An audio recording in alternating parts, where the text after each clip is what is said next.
अगर हम बटेंगे तो बांटने वाले महफिल सजाएंगे। 4 महीने पहले एकता का सबूत दिया तो नरेंद्र मोदी बीजेपी की जालिम सरकार 240 पर रुक गई। अगर आपने महाराष्ट्र से इसको साफ कर दिया, अल्लाह की कसम मुल्क बच जाए। 2 राज्यों के चुनाव नतीजे और पूरे देश को संदेश। जी हाँ, झारखंड और महाराष्ट्र के विधानसभा चुनाव, 14 राज्यों की 48 विधानसभा सीटों के उपचुनाव, नांदेड़ और केरल की वायनाड लोकसभा सीट के उपचुनाव के नतीजे सामने आ गए। इसके साथ ही देश की सियासत को एक बड़ा संदेश मिल गया है, वो ये कि देश में बंटवारे की राजनीति नहीं चलेगी और जो जनता के लिए काम करेगा वही जनता पर राज करेगा। इसे महाराष्ट्र, झारखंड और यूपी के चुनाव परिणाम से समझते हैं। लोकसभा चुनाव में यूपी से लेकर महाराष्ट्र तक बीजेपी को मात मिली।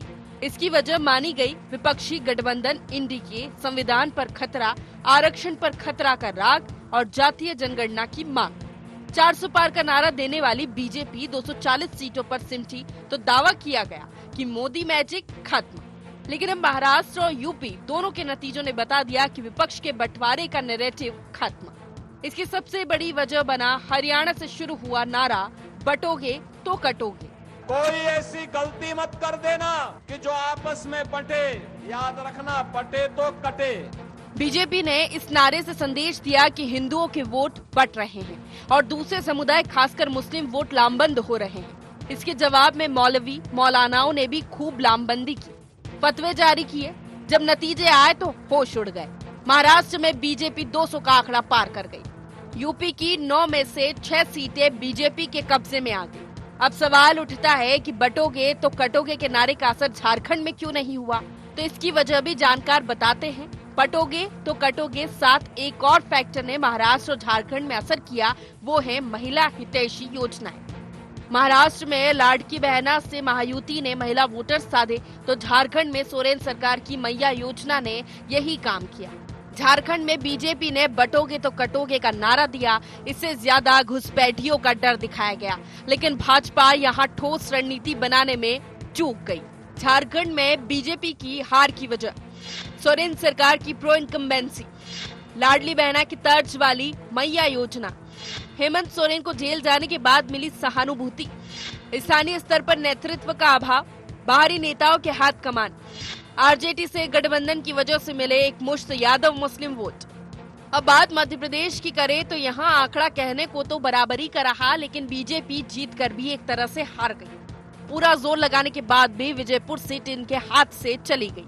6 बार कांग्रेस से विधायक रहने के बाद बीजेपी में आए रामनिवास रावत कांग्रेस के चक्रव्यूह में फंस गए। कांग्रेस ने आदिवासी बाहुल्य सीट पर आदिवासी उम्मीदवार उतारकर उन्हें चारों खाने चित कर दिया।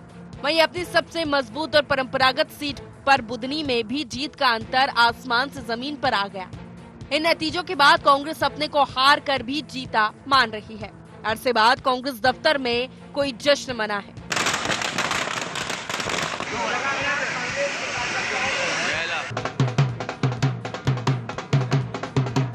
छत्तीसगढ़ की एकमात्र सीट रायपुर दक्षिण भाजपा के खाते में गई है।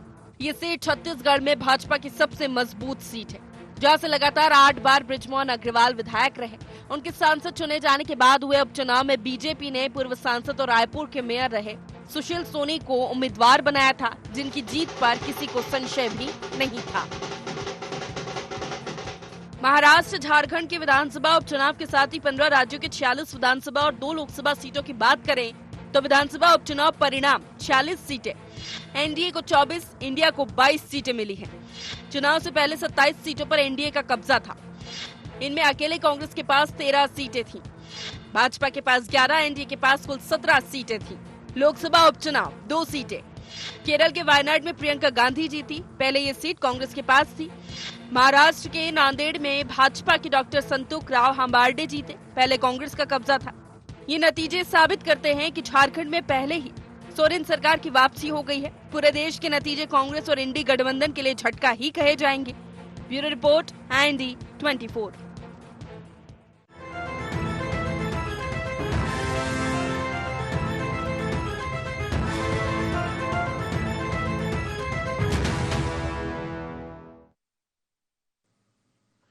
नमस्कार, बहुत स्वागत है आपका। इंडिया एजेंडा देख रहे हैं आप, मैं हूं आपके साथ प्रशिता शर्मा। महाराष्ट्र में महाविजय और झारखंड में झटका। जी हां, 2 राज्यों के चुनाव नतीजे और पूरे देश को संदेश। जिस तरह के अप्रत्याशित परिणाम महाराष्ट्र विधानसभा चुनाव में आए हैं वो शायद महायुति ने भी नहीं सोचे होंगे। 200 का आंकड़ा पार कर जाना, 233 सीटें, ये बहुत बड़ा आंकड़ा है। प्रचंड बहुमत शायद इसे ही कहते हैं। इसको लेकर कई तरह की चर्चाएं भी हो रही है कि आखिर कौन से फैक्टर महाराष्ट्र में काम कर गए। हालांकि हमने पूरे चुनाव में देखा कि राष्ट्रीय मुद्दे हावी रहे हैं। बटोगे तो कटोगे, एक रहोगे तो सेफ रहोगे, नारा बीजेपी ने जोर शोर से उठाया और यही कारण रहा कि महाराष्ट्र में बीजेपी को जीत मिली, या जो लिटमस टेस्ट था इस नारे का वो बीजेपी ने पास कर लिया। क्योंकि उत्तर प्रदेश में भी जो पीडीए का फॉर्मूला था वो फेल हो गया। 7 सीटों पर बीजेपी की जीत, सिर्फ 2 पर सपा। कुछ सीटें तो ऐसी थी जिस पर सपा का अच्छा खासा मजबूत गढ़ वहां पर रहा, लेकिन फिर भी इस तरह के नतीजे। लेकिन झारखंड में ये सब नहीं चला। झारखंड में घुसपैठिए का मुद्दा भी जोर शोर से बीजेपी ने उठाया, लेकिन वहां पर ये काम नहीं आया। दूसरा फैक्टर महिलाएं।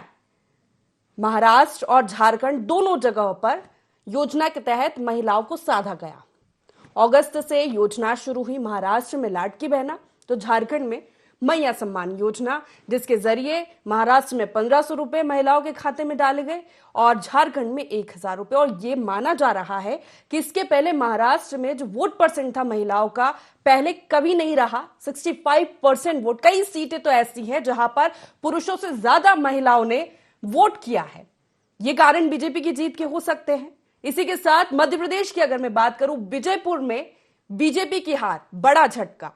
बुधनी में जिस तरह का मार्जिन रहा है, वोटों का अंतर रहा है, वो कुछ खास नहीं रहा है।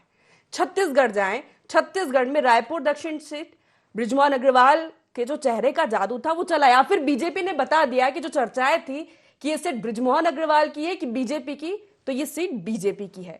तमाम सवाल, तमाम मुद्दे चर्चा करेंगे। जान लेते हैं एजेंडा के पॉइंट्स क्या है, क्या संकेत दे रहे हैं इस चुनाव के नतीजे। महाराष्ट्र में महाविजय, झारखंड में क्यों लगा झटका। यूपी में कैसे बीजेपी ने पलट दी बाजी। बीजेपी के हाथ क्यों नहीं आया विजयपुर।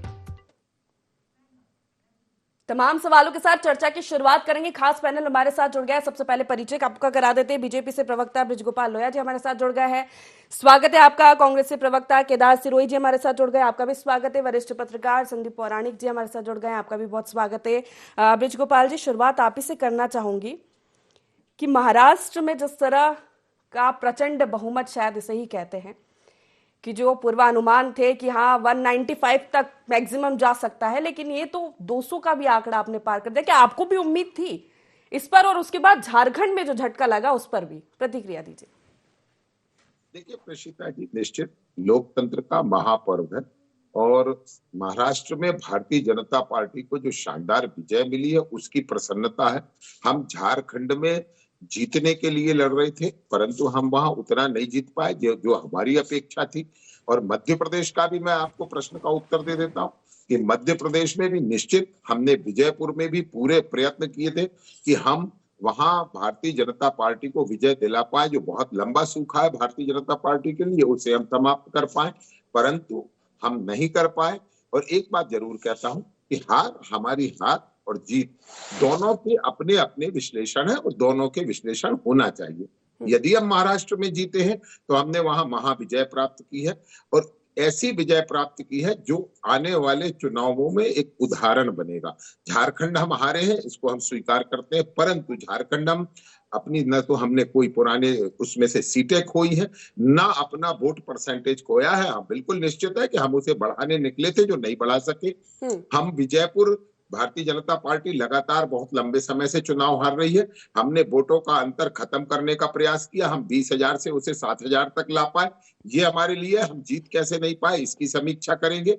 बुधनी में हमें निश्चित विजय प्राप्त हुई है वहां की जनता का, और विजयपुर में भी जो जनता ने हमें अपना मत दिया है उसका भी बहुत आभार। और जिन्होंने हमें मत दिया, जहां हम जीते या हारे, वो द्वितीय है हमारे लिए। हमारे लिए प्रथम ये है कि हम उस प्रत्येक व्यक्ति के लिए काम करेंगे मध्य प्रदेश की सरकार के माध्यम से जो मध्य प्रदेश का निवासी है। हाँ, हमने चुनाव में कोई हथकंडा इस्तेमाल नहीं किया और जिस तरह से कांग्रेस पार्टी ने किया। और एक बात की और, कांग्रेस के हमारे मित्र हैं, प्रवक्ता साथी हैं, उनको भी मैं बधाई दूंगा कि आज देश के इतिहास में पहली बार ऐसा होने जा रहा है कि आपके राज परिवार के 3 सदस्य एक साथ सदन में मौजूद रहेंगे। तो ये भी एक निश्चित नई शुरुआत देश की राजनीति के लिए है। आज तक हमेशा 2 लोग रहे, परंतु जमाते इस्लामी की कृपा से आज तीसरा सदस्य भी आपके सदन में पहुंच रहा है। उसकी बहुत बधाई और शुभकामनाएं। विजयपुर को लेकर खुशी है बिल्कुल, लेकिन महाराष्ट्र में लोकसभा के परिणाम अच्छे थे कांग्रेस के लिए, 15 सीटें। केदार जी, पहले तो मैं सभी को बधाई जो जीते हैं, और मेरे बड़े भाई है लोया साहब, तो कभी अच्छी बातें भी करते हैं, कभी डांट भी देते हैं, कभी समर्थन भी करते हैं। आज उन्होंने एक अच्छी बात कही, मैं आज उनकी बात का समर्थन करता हूं। उन्होंने एक बात कही कि उन्होंने कोई हथकंडे नहीं आजमाए, ये बड़ी बात कही आज उन्होंने। जबकि वहां गोली चली, किस तरीके से इनके प्रदेश अध्यक्ष गए, किस तरह का वहां पर प्रशासन का उपयोग हुआ, हथकंडे कुछ नहीं आजमाए उन्होंने, बिल्कुल ये स्पष्ट कहा। और आपने पूछा भी नहीं था ये प्रश्न, फिर भी उन्होंने ये कहा कि हथकंडे नहीं आजमाए। ये हमारे लिए अच्छी बात है। मध्य प्रदेश के लिए 2 तरह की चीज हम इसमें देख रहे हैं। एक तो हमारे प्रदेश अध्यक्ष माननीय जीतू पटवारी जी का जादू चला है, जो भारतीय जनता पार्टी के लोग पूछते थे उनके नेतृत्व पे, तो उन्होंने डंका बजाया, पहली बात। दूसरी बात, हमारे सामने एक बहुत अच्छी चीज आई है कि जो हमारा कोर वोटर है, जो हमारा ट्राइबल वोटर है, जो हमारा पिछड़ा है, वो वोटर है, वो हमारा एकजुट हमको विजयपुर में दिखा। और जो बुधनी में आए हम लोग, तो बुधनी में हमारा जो परफॉर्मेंस है वो बहुत ही जोरदार रहा। वहां पर जो हमारा किसान वोटर जो है, उसका सीधा सीधा हम लोगों को परिणाम दिखा है। जिस तरीके से शिवराज जी के खिलाफ हजारों ट्रैक्टर खड़े हुए थे, अब वो संख्या तो ये कहेंगे क्या है, वो तो वीडियो देखना पड़ेगा, आपने तो कवरेज भी किया। 5-6 हजार जो सोयाबीन के लिए जो 1000 ट्रैक्टर निकल के आए थे, उन्होंने परिणाम दिखा दिया कि अब इनके उसमें नहीं रहेंगे, अब इनको मुद्दों पे बात करना पड़ेगा। ठीक है। अब इस चुनाव के बाद में एक ये चीज है जो हम लोग चुनाव के पहले हमारे प्रदेश अध्यक्ष जी कह रहे थे, उन्होंने कहा था, बहुत स्पष्ट कहा, अभी भी कहते रहे, इससे हमारा सरकार पे कोई असर नहीं आएगा कि बदल जाएगी, परंतु सरकार की कार्य करने की शैली पर असर आएगा। अब ये असर आपको देखने को या फिर जीतू पटवारी की नई टीम ने ये टेस्ट पास कर लिया। हाँ, मैं बधाई देता हूँ, उनकी टीम ने बिल्कुल टेस्ट पास किया है और तारीफ करनी चाहिए। और इसके परिणाम अब देखिए, भारतीय जनता पार्टी को किसानों का 6000 सोयाबीन करना पड़ेगा। देखिए ऐसा इतना तो कम से कम करो। भाई ये सोयाबीन वाला मुद्दा महाराष्ट्र के विदर्भ में नहीं चला, देखिए वहां चला है। जो किसान जितना था वो किसान ने किया। देखिए जो आपने महिला वाला जो शुरुआत में कहा है, महिला फैक्टर, अब महिलाओं को कोई भी दरकिनार नहीं कर पाएगा भारत की राजनीति में। अभी तक महिला वोटर्स की प्राथमिकता उनके घर के पुरुष होते थे, ये मोटा मोटा हम लोगों को मानना चाहिए कि घर में, पर हमने मध्य प्रदेश में भी देखा, झारखंड में भी देख रहे हैं और महाराष्ट्र में भी देख रहे हैं। तो अब जो महिलाओं की मेन स्ट्रीम में आ गया है, तो अब ये बांटना मेन स्ट्रीम में आ गया। ठीक है, लौटूंगी आप पर। संदीप जी से प्रतिक्रिया इस पर। सबसे पहले कि महाराष्ट्र में महाविजय, झारखंड में झटका बीजेपी महायुति के लिए, इंडिया गठबंधन के लिए, और तमाम जगहों के जो चुनावी परिणाम आए, क्या संदेश दे रहे हैं? अलग अलग मुद्दे काम किया, हालांकि राष्ट्रीय मुद्दे ज्यादा हावी रहे हैं। बटोगे तो कटोगे का नारा खूब गूंजा, उस पर चर्चा करूंगी, लेकिन उससे पहले ये जो महिलाओं वाला फैक्टर है कि ओ स्त्री अब तुम ही संभालना या तुम ही संवारना, ये वाली स्थिति हो गई है झारखंड महाराष्ट्र दोनों जगह। अगस्त में चुनाव से ठीक पहले अगस्त में दोनों जगह एक साथ ही योजना लाई गई, कुछ ही समय हुआ था। देखिए, आप ये मान के चलिए कि मध्य प्रदेश के जो चुनावी नतीजे आए थे, उसमें एक बात खुल के सामने आ गई थी कि महिलाओं को जो लाडली बहना योजना लाई गई है, उससे जो सीधे बेनिफिट हुआ, उसका लाभ बीजेपी को मध्य प्रदेश के चुनाव में मिला। महाराष्ट्र में उन्होंने प्रयोग किया, तो उसके चलते झारखंड में भी महिलाओं को योजना लाई गई। तो कुल मिलाकर के एक महिलाओं को जब आर्थिक तौर पर आपने मजबूत किया, जब भी सीधे पैसे लोगों के हाथ में जाते हैं तो उसका असर पड़ता है। महाराष्ट्र में तो ये स्थिति है कि कई विधानसभा क्षेत्रों में पिछले चुनाव की तुलना में 5 से 7% ज्यादा महिलाओं ने वोटिंग की है। तो जो महाराष्ट्र में आपको दिख रहा है, उसके पीछे बड़ा कारण ठीक है, पोलराइजेशन तो हुआ है, बटोगे तो कटोगे। आरक्षण की बात हुई मराठाओं की, यहाँ कांग्रेस अपनी ही बात पर अड़ी रही कि उसने संविधान की बात की। जहां तक झारखंड की बात आ रही है तो वहां योजना थी, और दूसरी तरफ हेमंत सोरेन का जेल जाना है। एक आदिवासियों के बीच एक संदेश गया कि आदिवासी मुख्यमंत्री को किस तरह से परेशान किया जा रहा है।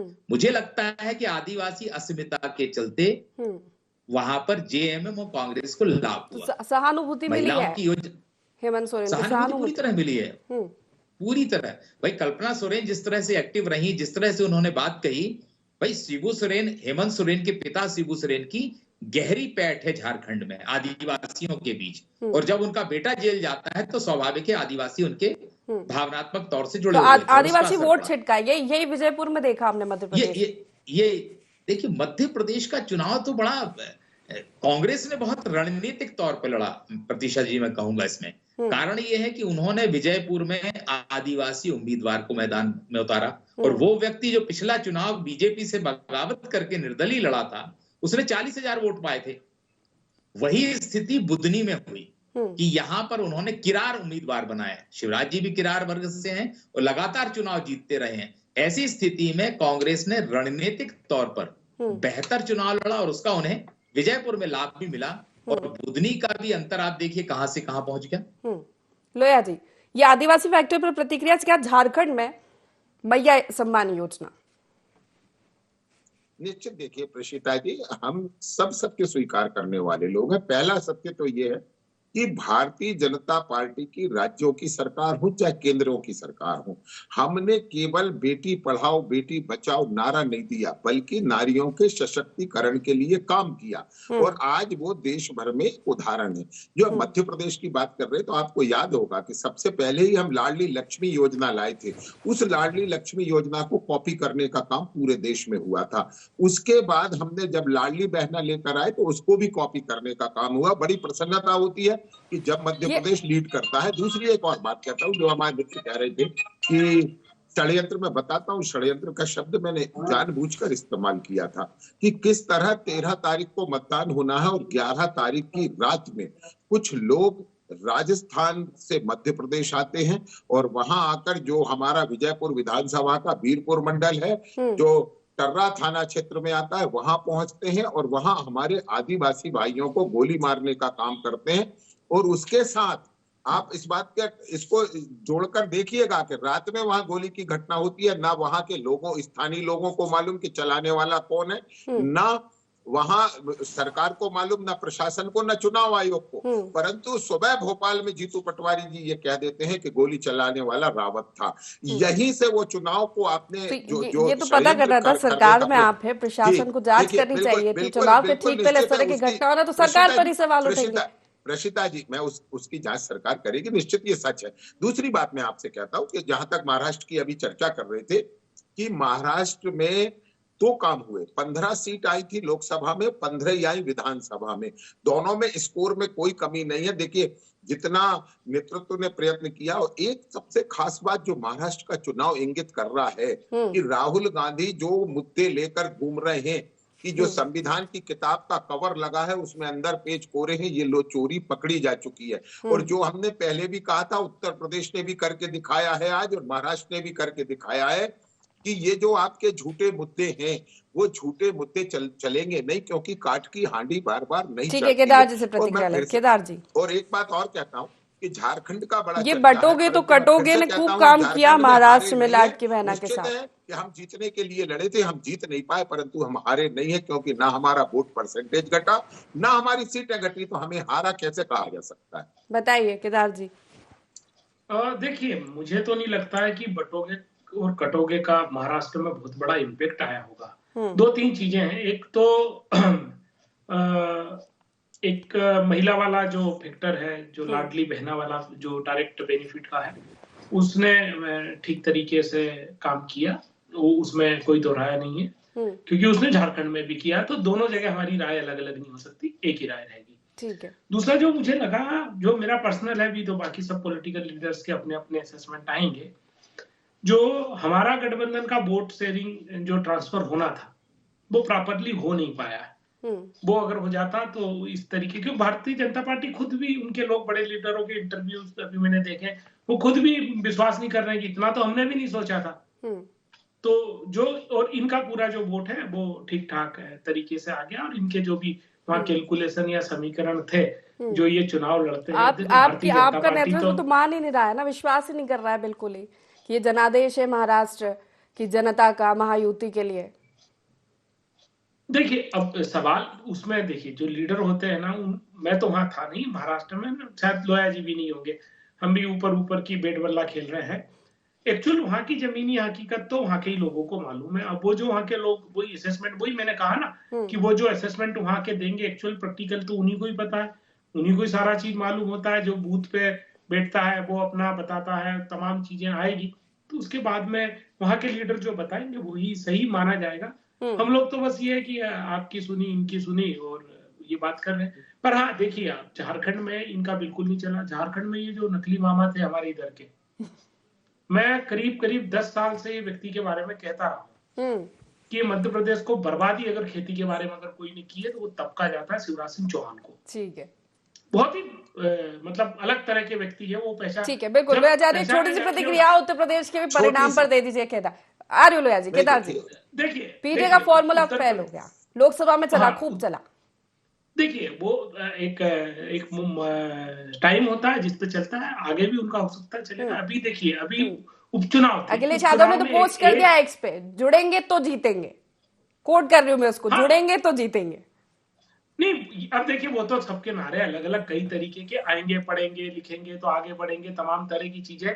पर वो मेन चुनाव और उपचुनाव, देखिए आपकी कई डिबेटों में ये चर्चा हुई है कि जिसका सरकार होता है उसको एज मिलता है, ये हमारी हो या इनकी हो, कोई की भी हो, ये तो आप हम सब जानते ही हैं, एज मिलता है। तो हाँ वो एज रहा है, और आगे देखिएगा, आगे मुझे लगता है कि हमारा जो गठबंधन है वो अच्छा करेगा। ठीक है लोया जी।